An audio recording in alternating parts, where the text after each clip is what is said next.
اعوذ باللہ من الشیطان الرجیم بسم اللہ الرحمن الرحیم اللہم صلی علی سیدنا و مولانا محمد وعلی آل سیدنا و مولانا محمد وبارک وسلم۔ دوسرے پرندے کا سوال حکم کی پیروی اور اس کی فرما برداری کی صفت میں۔ دوسرے پرندے نے اس سے پوچھا کہ اے راستہ دکھانے والے، اگر مجھے حکم ہوتا تو میں اسے فوراً بچا لاتا۔ مجھے قبولیت اور انکار سے کوئی سروکار نہیں ہے اور میں اس کے حکم کے انتظار میں ہوں۔ جو کچھ وہ مجھے حکم کرتا ہے وہ میں دل و جان سے بجا لاتا ہوں، اور اگر میں اس کی حکم عدولی کروں تو مجھے تاوان دینا لازم ہے۔ ہدہد کا جواب۔ اس نے کہا کہ اے پرندے، تو نے بہت ہی اچھا سوال پوچھا ہے، اور ایک مرد کے لیے اس سے زیادہ بہتر اور کوئی کمال نہیں ہے۔ اگر تو وہاں تک زندہ پہنچ جائے تو تیری زندگی اچھی نہیں ہے، اور اگر تو اس کا حکم بجا لائے تو تیری زندگی اچھی ہے۔ جس نے اس کا حکم مانا وہ شرمندگی سے بچ گیا اور تمام مشکلات سے چھوٹ گیا۔ ایک لمحہ کے لیے بھی خدا کی عبادت کرنا تمام عمر سے کہ جس میں اس کی عبادت نہ کی گئی ہو بہتر ہے۔ جو شخص اس کا حکم نہیں مانتا وہ بہت مشکلات میں مبتلا رہتا ہے۔ اس کی حقیقت ایک کتے کی سی ہے جس کی کوئی پرواہ نہیں کرتا۔ اگرچہ کتا بہت سختیاں برداشت کرتا ہے لیکن اس سے کچھ فائدہ نہیں ہوتا، چونکہ یہ کسی کا حکم نہیں مانتا۔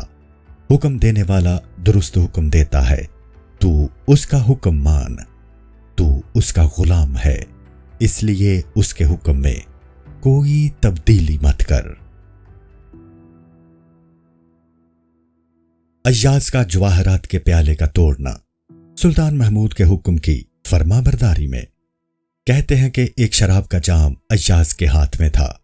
اس کی قیمت بے قیاس تھی، یعنی وہ شراب کا پیالہ بہت ہی بیش قیمت تھا۔ بادشاہ نے اس سے کہا کہ اس جام کو اپنے سامنے پھینک دے۔ اس نے زمین پر پیالہ دے مارا اور وہ چکنا چور ہو گیا۔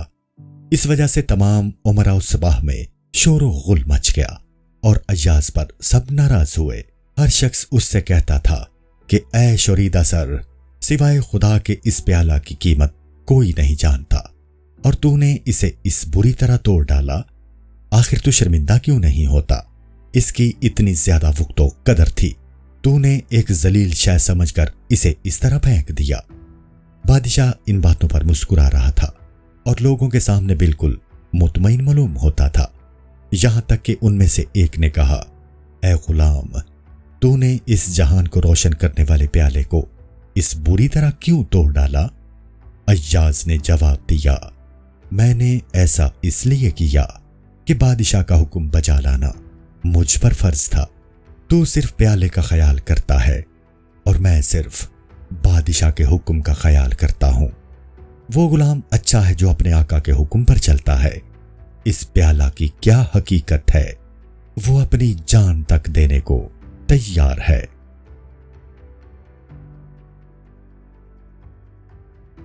بادشاہ کی قیدیوں پر توجہ اور اپنے حکم کے اجرا کے بیان میں۔ ایک بادشاہ اپنے شہر میں واپس آیا اور وہاں کے لوگوں نے شہر کو آراستہ کیا۔ ہر شخص نے اپنی چیزیں مکان کے باہر سجا دی تھی۔ قیدیوں کو کسی تھوڑی یا پوری بات کی خبر نہیں تھی، ان کو صرف اپنے توق و زنجیر کا علم تھا۔ ان میں سے بعض کے سر کٹے ہوئے تھے اور ان کے گلا میں توق و زنجیر کا زیور تھا۔ جب بادشاہ اس جگہ پہنچا جہاں پر قید خانہ تھا تو بادشاہ اسی وقت گھوڑے سے اتر گیا اور پیدل چلنے لگا۔ اس نے قیدیوں کو اپنے سامنے بلوایا اور سونا چاندی دے کر ان سے بہت سے وعدے کیے۔ بادشاہ کے ایک مصاحب نے کہا کہ اے بید کے تلاش کرنے والے بادشاہ، تو مجھے اس بید سے آگاہ کر۔ تو نے ابھی بہت آرائش و سجاوٹ دیکھی ہے اور اپنے شہر کو دیبا اور عکسوں سے مرصع پایا ہے۔ دیبا اور عکسوں ایک قسم کے ریشمین کپڑے ہیں۔ لوگ تجھ پر سے زر و گوہر نثار کر رہے تھے اور مشک و عنبر ہوا میں بکھیر رہے تھے۔ تو نے یہ سب کچھ دیکھا اور تو نے ان چیزوں سے پرہیز کیا۔ میں اس کا مطلب بالکل نہیں سمجھا۔ آخر اس کا کیا مطلب ہے؟ تو قید خانہ پر گیا، اس لیے ٹھہرا کہ تو سر کٹے ہوئے لوگوں کو دیکھے۔ اس جگہ سوائے ان قیدیوں کے کٹے ہوئے سروں کے کوئی چیز دیکھنے کے قابل نہیں ہے۔ یہ جن قیدیوں کے ہاتھ کٹے ہوئے ہیں یہ سب خونی ہیں، تو ان کے پاس کیوں کھڑا رہا؟ بادشاہ نے جواب دیا کہ دوسرے لوگوں کی آرائش بچوں کا کھیل تھی، ان میں سے ہر شخص اپنا حال نہایت غرور سے پیش کر رہا تھا۔ ان تمام لوگوں نے غلطی کی ہے، میرے مطلب کی بات تو صرف ان قیدیوں نے کی ہے۔ اگر میرا حکم یہاں نہ چلتا تو ان قیدیوں کے سر کس طرح کاٹے جا سکتے؟ یعنی یہ قیدی میرے فرما بردار ہیں، کیونکہ میرا حکم یہاں سب سے زیادہ چل رہا تھا، اس لیے میں یہاں ٹھہر گیا۔ شہر کے تمام لوگ غرور میں مست ہیں اور انہیں کچھ ہوش نہیں ہے۔ یہ قیدی میرے حکم سے مصیبتیں اور سختیاں برداشت کر رہے ہیں، کبھی ان کے ہاتھ کاٹ دیے جاتے ہیں اور کبھی ان کا سر اڑا دیا جاتا ہے، کبھی یہ خشکی میں رہتے ہیں اور کبھی تری میں۔ یہ ہمیشہ بیکار بیٹھے میرے حکم کے منتظر رہتے ہیں کہ کب انہیں قید خانہ سے نکال کر پھانسی دینے کے لیے لے جایا جائے گا۔ بے شک یہ قید خانہ میرے لیے باغ کی طرح خوبصورت ہے، کبھی میں ان کو دیکھتا ہوں اور کبھی یہ مجھ کو دیکھتے ہیں۔ عقل مندوں کا کام حکم بجا لانا ہے، اور بے شک اس کام کو دیکھنے کے لیے بادشاہ کو قید خانہ جانا چاہیے۔